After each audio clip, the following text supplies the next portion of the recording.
Sebuah cerita yang terinspirasi dari kisah seorang lelaki yang begitu mencintai seorang wanita, namun mengungkapkannya dengan cara yang tak wajar. Suara pintu berkarat berderi terbuka. Sejenak, lelaki berbadan gempal itu diam di depan pintu.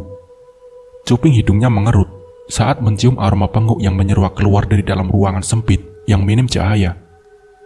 Dari tempatnya berdiri, matanya jelalatan menjelajahi seisi ruangan.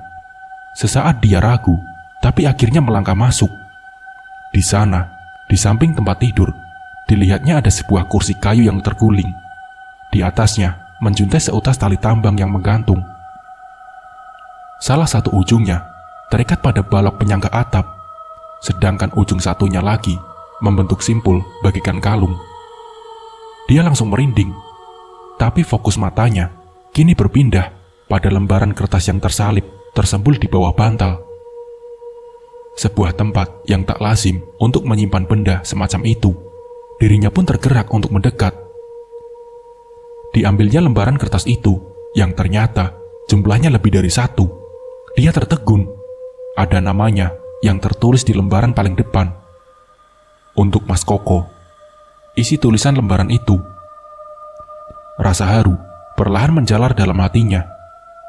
Lalu, dia membuka lembaran-lembaran kertas itu dan mulai membacanya satu demi satu. Surabaya 2014. Ratih, mungkin bagi kebanyakan orang hanyalah sekedar nama. Cuma sepenggal kata yang bisa terucap dalam satu kali hembusan nafas. Ratih, mungkin hanya salah satu dari sekian banyak nama yang mengisi daftar kontak panggilan dalam ponselmu. Tapi tidak bagiku. Bagiku, Ratih lebih dari sekedar itu. Ratih adalah keajaiban. Dia adalah satu dari jajaran bintang di langit. Dia adalah warna utama dari rangkaian warna pelangi. Dia adalah Dewi yang akan kubuatkan sejuta candi. Dia adalah Ken Dedes bila mana aku adalah Ken Arok. Ratih adalah hal pertama yang terlintas ketika aku membuka mata, dan hal terakhir yang terbayang sebelum aku beranjak tidur. Dia adalah ciptaan Tuhan paling sempurna yang mampu membuatku terkesima saat pertama kali melihatnya. Dari tempat dudukku di barisan belakang, di awal masa berbaju putih abu-abu. Kala itu tubuh ini bagi disengat aliran listrik saat melihatnya duduk di barisan depan dengan rambutnya yang indah terurai. Ketika dia menoleh, gerakannya seolah mengembuskan angin surga. Apalagi saat dia tertawa, seisi dunia seolah ikut bahagia bersamanya. Sejak saat itu tak ada yang lain. Segalanya hanya tentang Ratih, Ratih, dan Ratih. Betapa aku hanya bisa diam, membeku saat pertama kali bisa berdekatan dengan dirinya. Aroma wangi bedak bayi yang dipakainya seakan menjelma menjadi candu yang memabukkan.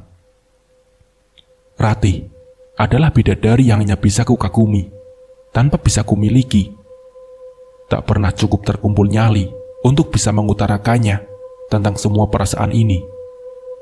Rangkaian kalimat cinta dari semua buku pujangga telah berlembar-lembar kusalin dan kutulis, namun tak pernah bisa sampai ke tangannya. Semuanya masih tersimpan rapi di bawah bantalku. Memangnya aku ini siapa, sampai berani bermimpi untuk bisa memiliki dirinya?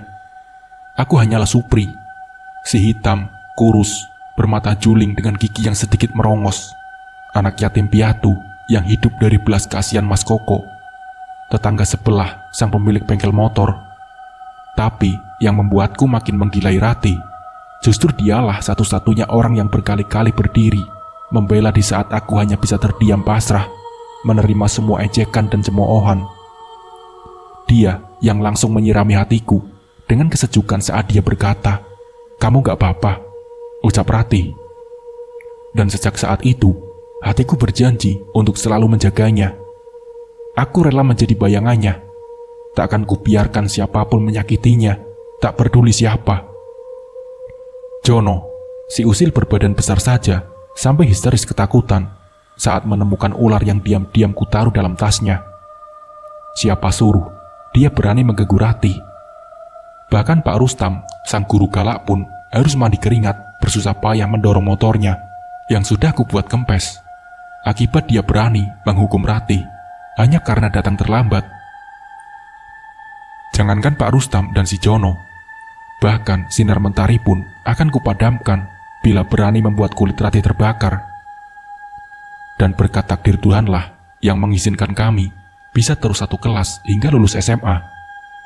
Dari hasil kelulusan itu adalah hari yang paling kubenci, karena akhirnya aku jadi tak bisa lagi melihat dirinya setiap hari. Masa sekolah pun usai. Kini, aku cuma bisa menanti dirinya muncul keluar rumah sambil mengintip dari tempatku bersembunyi di kejauhan. Bahkan hari-hari selanjutnya, aku rela mencuri waktu di sela tetesan peluhku bekerja di bengkel motor Mas Koko, demi bisa pergi ke kampus Ratih, hanya untuk sekedar melihatnya bercengkrama bersama teman-temannya dari kejauhan. Hingga akhirnya, tibalah hari itu, hari di mana aku merasa seperti ingin mati, hari di mana aku mendapat kabar kalau Ratih akan menikah. Seandainya saja itu aku, mungkin saat itu aku sudah terbang ke langit ketujuh untuk sejenak bersimpuh di kaki Tuhan, mengucapkan berjuta rasa terima kasih. Namun aku yang sadar diri, akhirnya cuma bisa ikhlas saat mengetahui kalau Ratih akan menikahi Bambang, lelaki anak pengusaha kaya yang juga jadi teman kuliahnya.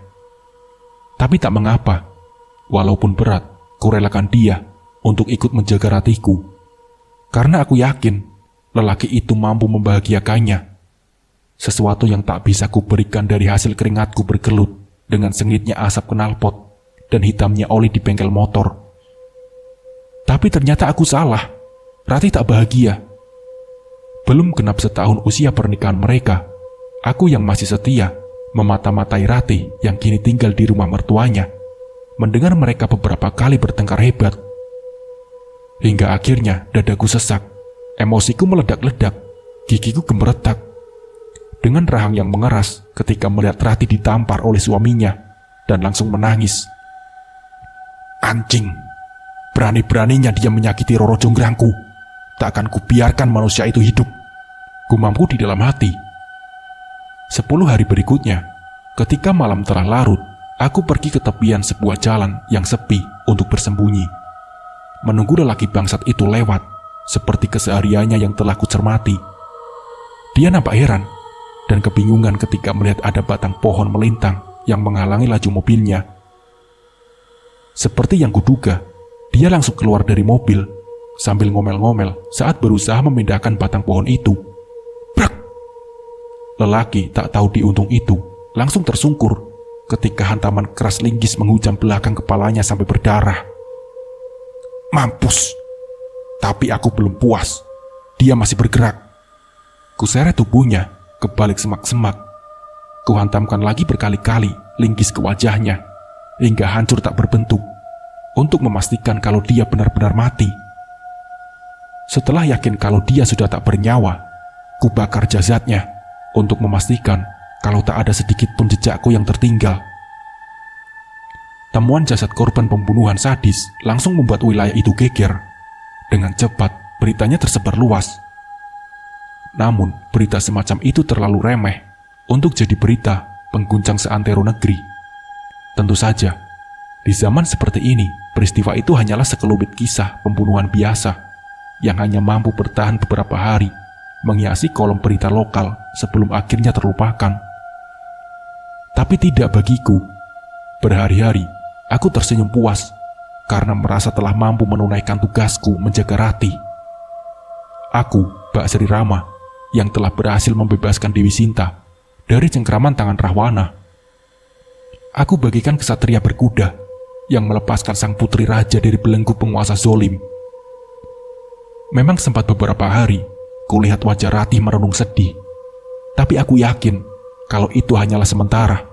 Sebelum akhirnya, dia akan kembali tersenyum bahagia. Tapi ternyata, aksi gilaku mulai menuai buahnya. Bukan karena ancaman kurungan jeruji besi. Mereka masih belum mampu mengungkapkan siapa pembunuhnya. Lagi pula, siapa yang bakal mengira kalau Supri si montir bengkel yang jadi biang keladinya. Tapi ini karma yang lain. Sejak aku menghabisi lelaki sialan itu, Hampir tiap malam, aku seperti dihantui oleh sosoknya yang menakutkan. Masih terbayang jelas dalam ingatanku, dalam malam lelahku sepulang dari bengkel. Saat itu aku seperti melihat sesuatu. Persis ketika aku baru saja membuka pintu, sosok tubuh hangus menghitam dengan wajah yang hancur. Dia mematung di sudut kamarku. Astaga! Seketika aku palingkan wajah, segera kembali menutup pintu. Keringat dingin keluar dari pori-pori. Jantung ini mendadak berdetak dengan kecepatan tinggi. Apa itu tadi? Apa aku baru saja melihat hantu? Gumamku. Tapi ku coba beranikan diri untuk kembali membuka pintu, lalu mengintip sedikit dari celahnya. Hatiku lega. Sosok menyeramkan itu sudah tak ada. Mungkin aku hanya salah lihat. Mungkin tadi hanya sekedar reaksi dari kombinasi antara rasa lelah dan perihnya perutku yang lapar, gumamku. Namun malam-malam berikutnya, diriku selalu dilanda rasa gelisah. Sosok menakutkan itu kembali muncul, seolah selalu ada di sudut sana. Dia mematung dengan tubuh hangusnya yang berbau sangit, serta wajahnya yang hancur dengan bola mata yang menggelantung keluar dari rongganya. Berkali-kali ku coba yakini kalau itu semua hanyalah ilusi belaka, hanya bayang-bayang dari rasa bersalah yang kini mulai datang menghantuiku. Tapi tidak, aku tidak salah. Dia yang salah. Dia pantas menerima ganjarannya, bentakku dalam hati. Tapi tetap saja, dia seakan tak peduli. Sosoknya selalu muncul di balik kegelapan. Dia bahkan tak bisa kuusir, walau telah berulang kali kubacakan ayat-ayat suci. Dia seperti ada di mana-mana. Sering dia muncul di sudut gelap, sesekali melintas di depan pintu kamar mandi. Bahkan aku bisa merasakan kehadirannya di balik punggungku di saat aku sedang tertidur. Sial, kini diriku jadi susah tidur. Setiap kali ku pejamkan mata, wajah remuknya seolah-olah berada persis di depan wajahku. Dia seolah ingin membuat hidupku jadi tak tenang, seakan ingin menumbuhkan rasa penyesalan dalam hatiku, hingga aku mau mengakui semua perbuatanku. Tapi tidak semudah itu. Selama dia tak bisa menyentuhku, peduli setan dengan segala kemunculannya. Walaupun kini dia selalu membayangi setiap gerak dan langkahku. Ku coba untuk mengabaikannya. Ku buang rasa takut itu jauh-jauh, hingga kian lama aku kian terbiasa. Kini, aku tak sudi lagi menengok. Saat ku rasakan kehadirannya di sudut gelap, biarkan saja dia terus begitu. Memangnya dia bisa apa? Dia pikir aku akan mati ketakutan. Enak saja, aku bukan penakut. Aku adalah supri yang mentalnya keras di tempahan taman nasib dan beratnya beban hidup, gumamku. Namun suatu malam, tanpa diduga-duga, tiba-tiba terdengar seseorang mengetuk pintuku dengan keras. Siapa? Aku merasa tak punya tamu yang sedang kutunggu, ucapku dalam hati. Aku tak langsung menjawab. Sejenak berpikir dan menduga siapa yang malam-malam begini ada di luar sana. Tak mungkin itu Pak Prapto, si rentenir rakus. Karena semua hutangku masih terus kubayar walau mencicil. Atau jangan-jangan itu polisi. Tapi rasanya mustahil. Perbuatanku terlalu sempurna untuk dapat dengan mudahnya mereka ungkap, pikirku dalam hati. Akhirnya dengan malas dan sedikit menggerutu, ku buka pintu sambil siapkan omelan karena telah berani mengganggu waktu istirahatku. Setelah pintu terbuka, brak! Setelah pintu terbuka, mulutku melongo, tenggorokanku tercekat, mataku terbelalak, dan tubuhku kaku tak mampu bergerak. Ratih? Apa ini mimpi? Ada Ratih berdiri di depan pintuku, gumamku. Ratih, ucapku. Ratih datang dengan wajahnya yang tegang. Dia terlihat marah. Aku tak tahu bagaimana dia bisa sampai ke sini. Masih dalam rasa takjubku, belum sempat aku bertanya, dia langsung masuk ke dalam tanpa menungguku persilahkan. Aku masih tak percaya ini benar-benar nyata. Pri, tolong kamu jawab dengan jujur. Kamu kan yang melakukannya? Tiba-tiba, dia bertanya yang langsung membuatku kaget bagai tersengat. Astaga, bagaimana dia bisa tahu? gumamku. Tapi aku mencoba sembunyikan rasa gugupku sambil mengatur nafas agar aku bisa sedikit lebih tenang. Apa maksudmu? Tanyaku coba berkilah. Jangan mengelak, Pri. Aku yakin kamu pelakunya. Kamu pikir selama ini aku tak tahu kalau kamu tergila-gila padaku? Aku juga tahu kalau selama ini kamu selalu memata-mataiku, bentak Ratih. Ratih, aku cuma... Bibirku berucap dengan gemetar. Aku juga tahu, sejak dulu kamu selalu memberi pelajaran kepada setiap orang yang berani menggangguku. Tapi selama ini kubiarkan kamu begitu. Aku tak tega mengecewakanmu. Tapi itu bukan berarti kamu boleh seenaknya membunuh orang, ucap Ratih setengah membentak. Tapi Ratih, semua itu kulakukan untukmu. Aku tak bisa tinggal diam melihat dirimu disakiti. Apa aku salah? Ucapku. Ya jelas salah, Pri. Walau harus kuakui kalau Bambang itu orangnya kasar. Tapi dia itu tetap suamiku. Dan kamu telah tega membunuhnya. Gila kamu, bentak Ratih. Lalu Ratih pun mulai menangis. Sesegukan menutupi wajahnya dengan kedua telapak tangannya. Ingin sekali aku memeluknya agar dia bisa menumpahkan semua air matanya di dadaku. Tapi aku takut itu malah akan membuat dia makin marah. Lalu dalam tangisnya, tiba-tiba saja dia mengucapkan sesuatu yang membuatku terkejut, bagai mendengar suara sambaran petir. Pri, aku ini hamil. Sekarang bayiku akan lahir tanpa bapak. Ini semua gara-gara kamu, Pri, bentak Ratih. Ya Allah, Ratih, maafkan aku, isaku. Sudah, Pri, aku tak butuh ucapan maafmu. Pokoknya, kamu harus tanggung jawab. Sekarang kamu sudah mengaku. Akan kulaporkan semuanya pada polisi, balas Ratih lalu berbalik pergi. Aku segera mencegahnya. Aku tak mau dipenjara. Bukannya aku takut dengan hukumannya, tapi aku takut bila mana di penjara, aku jadi tak bisa melihat dirinya lagi. Dan itu sama saja membunuhku pelan-pelan. Tapi Ratih malah berontak. Dia menjerit meronta-ronta bagi kesetanan. Lepaskan, tolong, teriaknya histeris. Aku yang tak menyangka akan reaksinya itu, spontan mendekap mulutnya. Dengan tanganku berusaha untuk membuatnya diam, lalu memaksanya kembali masuk ke dalam kamar. Ratih meronta-ronta sekuat tenaga. Gerakannya yang makin liar membuatku semakin mengencangkan dekapan tanganku di mulutnya. Setelah beberapa saat, setelah sempat menendang-nendang, akhirnya dia pun menyerah. Gerakannya makin pelan, hingga akhirnya dia pun terdiam. Setelah segalanya kembali tenang, segera kulepaskan dekapan tanganku dari mulutnya. Tapi Ratih malah terkulai lemah, langsung tersungkur jatuh ke lantai. Ya Allah, Ratih, bagiku histeris. Ku guncang-guncangkan tubuhnya, tapi dia tetap diam. Ku tepuk halus pipinya, tapi dia tak merespon. Astaga, apa yang telah aku lakukan? Gumamku. Dengan tangan gemetar, ku coba periksa lengannya, denyut nadinya, juga hembusan nafasnya. Tapi semuanya tak ada. Enggak, Ratih enggak mungkin mati. Dia cuma tidur. Dia kelelahan. Ku angkat tubuhnya dan segera kubaringkan di atas ranjang. Lalu ku duduk di sampingnya, siap menjaganya sampai dia kembali bangun. Namun setelah sekian lama, Ratih pun tetap diam. Dia tak kunjung bangun. Tubuhnya pun mulai dingin.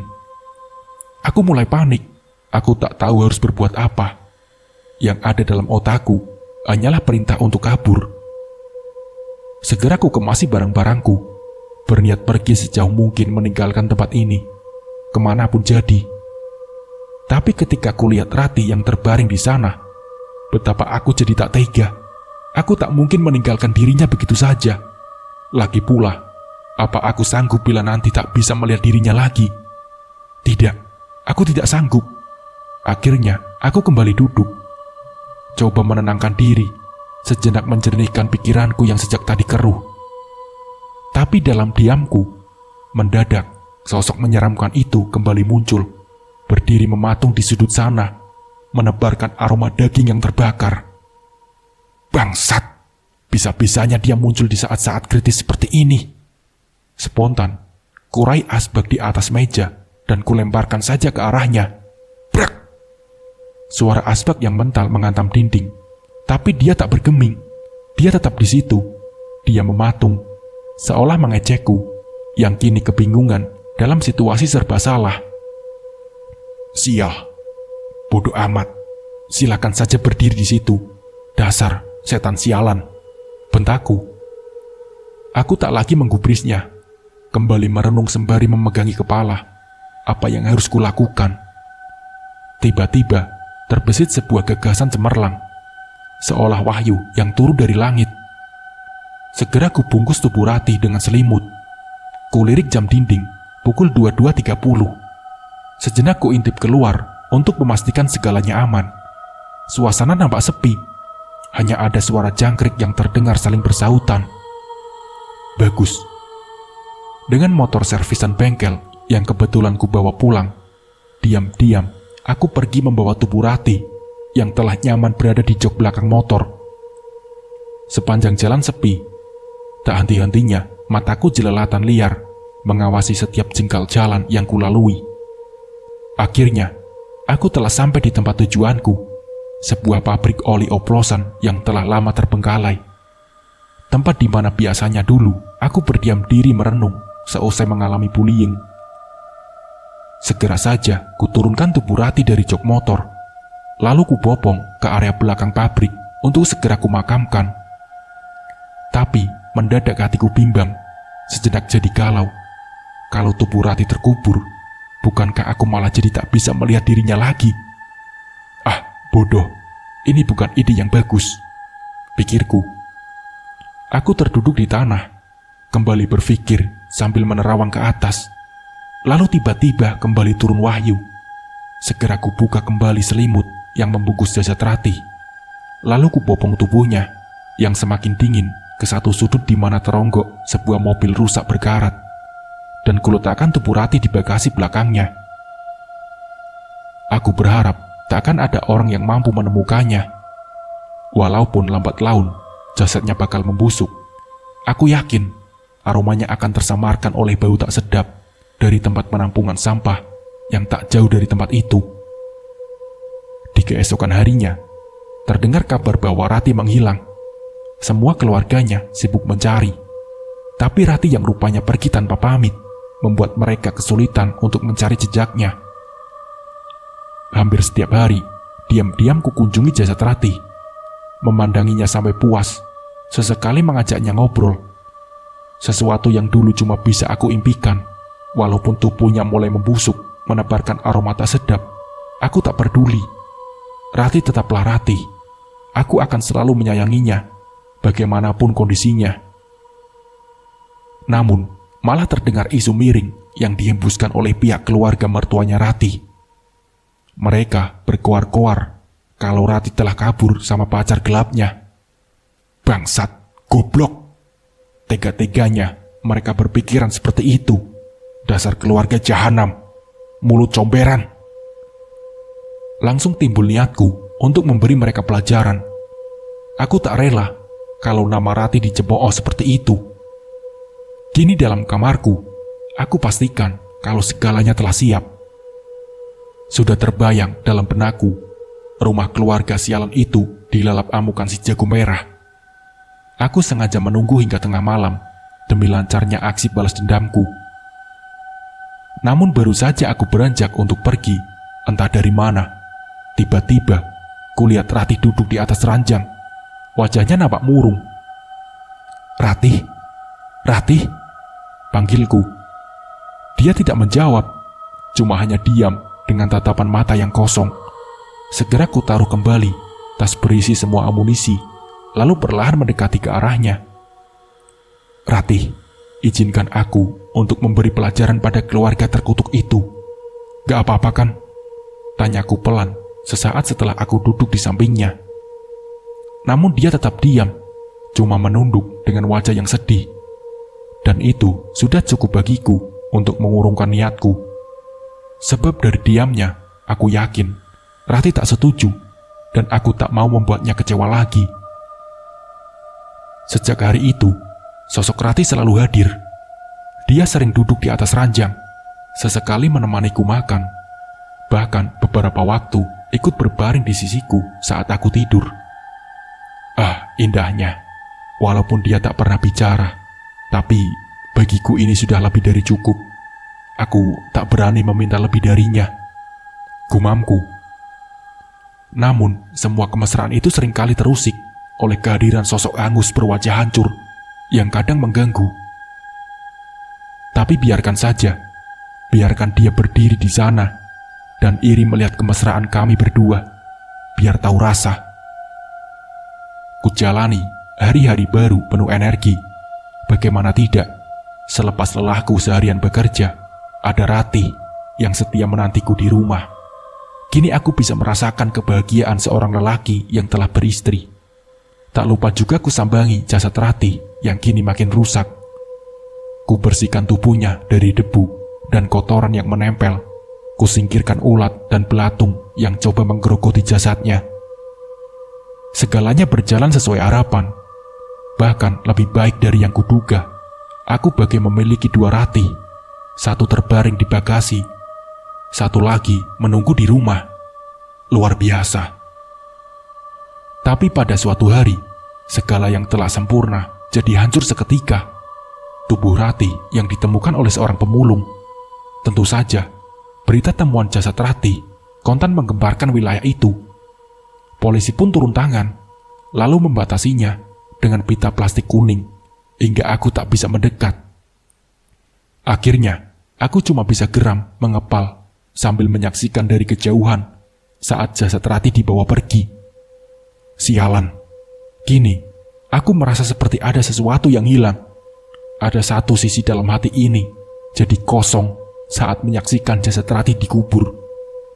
Rasanya ingin kugali dan kucuri saja jasad itu. Namun aku tak mungkin melakukannya. Aku takut justru akan jadi masalah baru.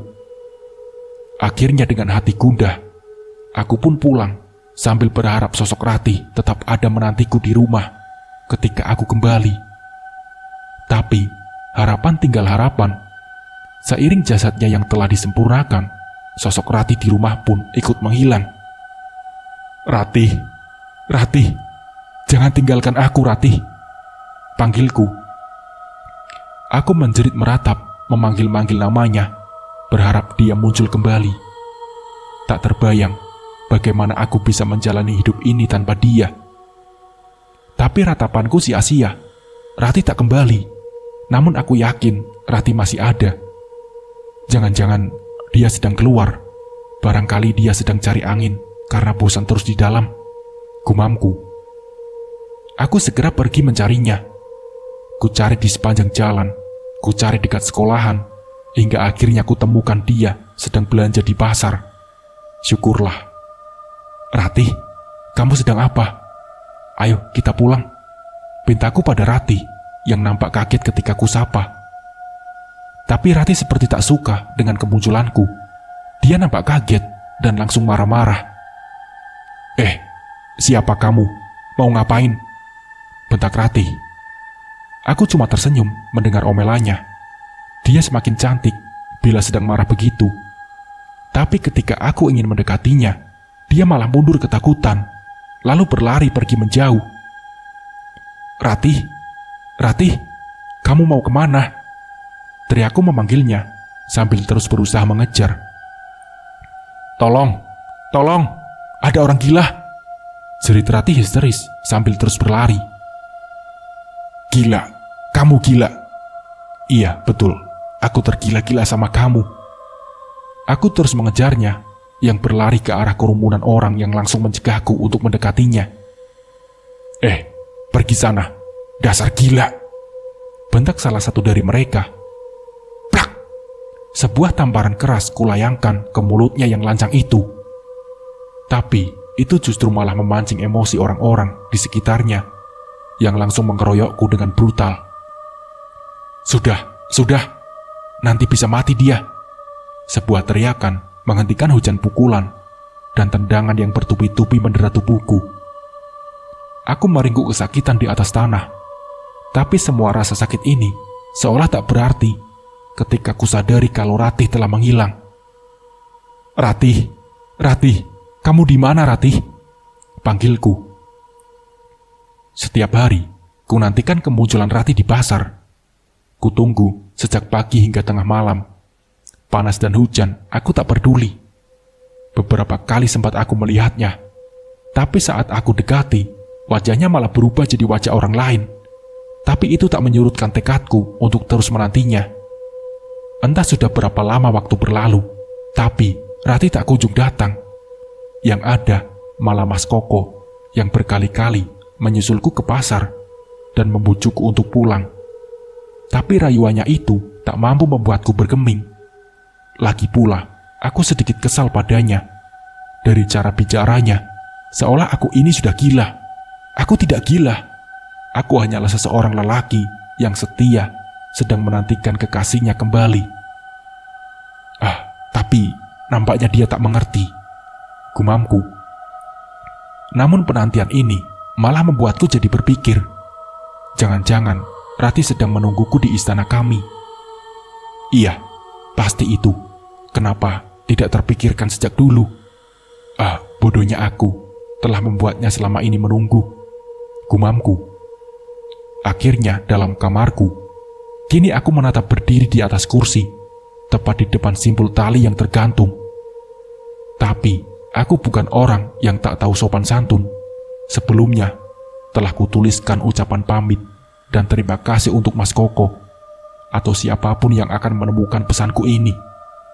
Dan juga kusisipkan catatan kisahku ini agar semua orang tahu bahwa pada suatu masa pernah ada seorang lelaki yang begitu mencintai seorang perempuan lebih dari segalanya. Selamat tinggal dunia, selamat tinggal penderitaan. Aku akan pergi menyusul ratuku untuk bersanding bersamanya di singgasana. Tak ada yang pernah tahu kapan cinta akan datang dan kapan dia akan pergi. Tapi bagiku, semenjak cinta itu datang, dia tak pernah pergi lagi.